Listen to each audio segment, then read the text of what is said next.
Melihat tadi seperti yang dikatakan bahwa STF sudah banyak berbenah, kita sudah enak kerjasama dengan sivitas akademik termasuk dosen kan sekarang sudah ada ketua, ada wakil ketua 1, 2 gitu ya, dan kita enak kerjasamanya, maka kami berpikir bahwa pengurusnya sedikit, tetapi nanti dalam banyak event kegiatan kita akan melibatkan sivitas akademis dan ini akan menunjang STF juga.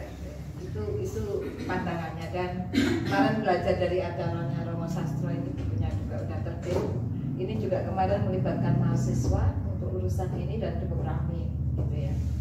Nah hari ini yang datang hanya kebanyakan representasi dari bidang, karena pertama bendaranya itu tinggal di Padang, ada 2 bendara.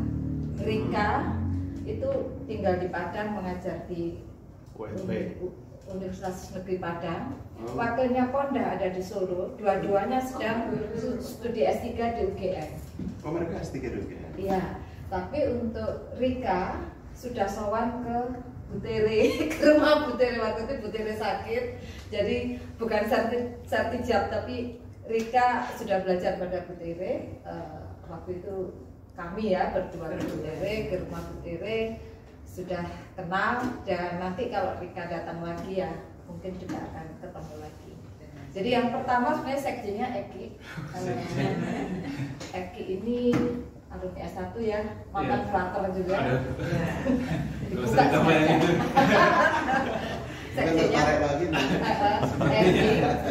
Sebenarnya ini satu daerah dengan Patris.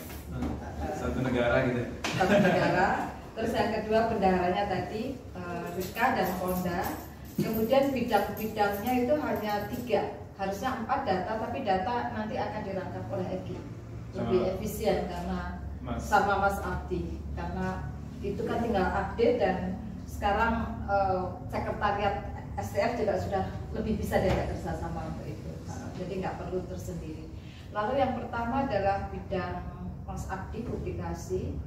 Sekarang sebenarnya sudah jalan publikasi, dan kami sudah bekerjasama dengan Radio Headline untuk membuat seri diskusi bersama di sana. Mas Jose bagian dari tim, jadi timnya ada Mas Abdi, timnya Mas Abdi ini ketua bidangnya Mas Abdi untuk publikasi, ada Mas Jose, satu lagi Mas Parwoto, terus teman-teman dari Periplus juga masuk, Simon sama Luki. Simon dan Luki, terus satu lagi tadinya Yosi, tapi Yosinya nggak mau disebutkan. Nggak boleh ya. Nggak boleh sama kantor. Jadi nah untuk pertama ini yang kami eksekusi adalah program dengan Radio Headline. Nah kami nanti akan meminta kepada kawan-kawan alumni untuk bersedia kalau kami todong. Saat ini serinya baru tentang filsafat dan kematian. Nah itu nanti rekaman sifatnya. Jadi kalau kami undang, kami todong harap bersedia. Itu satu. Terus yang lain, ini publikasi pertama sebenarnya ini kepengurusan yang lalu, refleksi mengenai pemikiran Romo Sastro. Amin nggak sanggup nyetor, sibuk, ternyata jadi menteri. Kelupaan, nggak ada yang mengingatkan.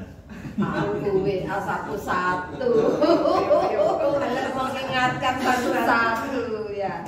Tapi dari 40 yang bersedia, 24 lumayan, sudah sangat lumayan banget. Melebihi kuota itu sudah. Melebihi kuota kan, dan ini hasilnya. Kemudian sebenarnya dari warisan masa lalu, titipan Mas Bambang, mumpung ada Mas Pras, katanya adalah tulisan-tulisan mahasiswa Romo Sastro kritik atas subjek. Cuma waktu itu nggak tahu bagaimana Mas untuk penerbitannya nanti. Nah ini perlu nanti dengan Mas Abdi, karena katanya nanti Mas Pras waktu itu sudah deal dengan penerbit atau bagaimana, saya kurang dengar. Komunikasi dengan Marci sendiri sebenarnya, masih naskah sudah ada semua di Mas Bambang. Jadi nanti kalau Mas Bambang apa Mas Pras? Mas Bambang atau Mas. Oh itu. Oke. Coba saya nggak tahu apakah sudah di layout dan lain-lain. Nah terus yang lain, kalau dari alumni juga ingin menerbitkan tesis, disertasi, skripsi, sebenarnya bisa melalui IKAT juga. Dan nanti IKAT akan menjual, jadi kita punya uang kas. Yang pertama ini bukunya Mbak Naya yang akan kami jualkan. Seperti itulah, itu nanti publikasi. Selain juga ada podcast, itu di bawah bidangnya Hari Hukum. Dia telat katanya karena urusan administrasi kampus Desember ini kan. Keprodi. Ya, nah stafnya Hari Hukum adalah Mbak Mimi dari Miselia.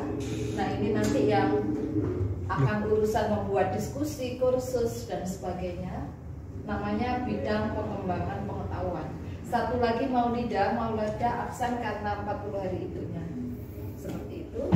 Kemudian yang terakhir adalah unit bidang bela rasa dan usaha. Itu ketuanya Bu Nani juga lagi di Jogja, saudaranya Nani Rusmati.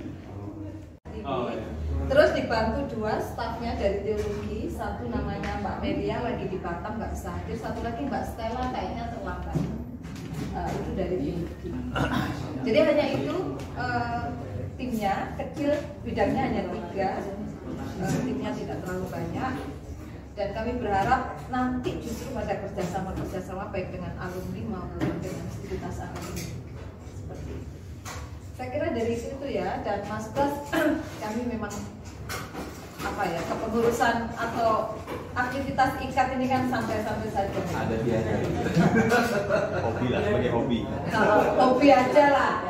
Hobi kenalan-kenalan nyambung. Dan saya tahu bahwa kawan-kawan orang-orang filsafat dan teologi ternyata lebih suka omong-omong. Makanya nanti aktivitasnya kita wadahi untuk omong-omong aja. Supaya ngomongnya nggak cuma diwak aja gitu kan ya, bisa didengar banyak orang. Ya, itu juga itu kalau dibikin buku udah jadi. Kalau udah ada muncul Aku nggak sanggup itu. Makanya daripada itu kayak Mas Benny, daripada banyak khotbah diulang yang baca cuma alumni, mending dikasih wadah untuk supaya ngomongnya ke luar. Masih tentang energi, tentang apa gitu. Ada viewersnya. Ya, jadi seperti itulah. Nah, ada beberapa sebenarnya mungkin tips soal apa yang akan kami lakukan nggak beda jauh sih dari yang kepengurusan sudah. Cuma kali ini kita memang mau main visual aja. Untuk tadi mewadahi omong-omong tadi, hobi omong-omong. Dan mungkin nanti tulisan ya, terbitan tulisan. Lalu yang kursus-kursus ini kita pikirin, tapi zaman sekarang kursus online itu sudah mulai nggak laku, nggak kayak zaman COVID. Maka nanti harus dipikirkan apakah kita ngasih kursus untuk profesional atau ngasih kursus untuk anak-anak SMA malah gitu ya, pengembangan pendidikan kayak gitu. Nah itu yang nanti akan untuk namanya pengembangan pengetahuan atau pengelolaan pengetahuan itu nanti akan dipikirkan. Tapi Mas Hari dan timnya sebenarnya sudah membuat beberapa ini ya. Pertama katanya yang akan dieksekusi adalah podcast. Nah kami sudah mikir, kan kami sudah punya ruangan itu di gedung B, bekas ruangannya Hermanium itu yayasan dikasih ke kami. Di situ bisa juga buat studio podcast. Nah, saya kira itu cukup ya. Oke, makasih.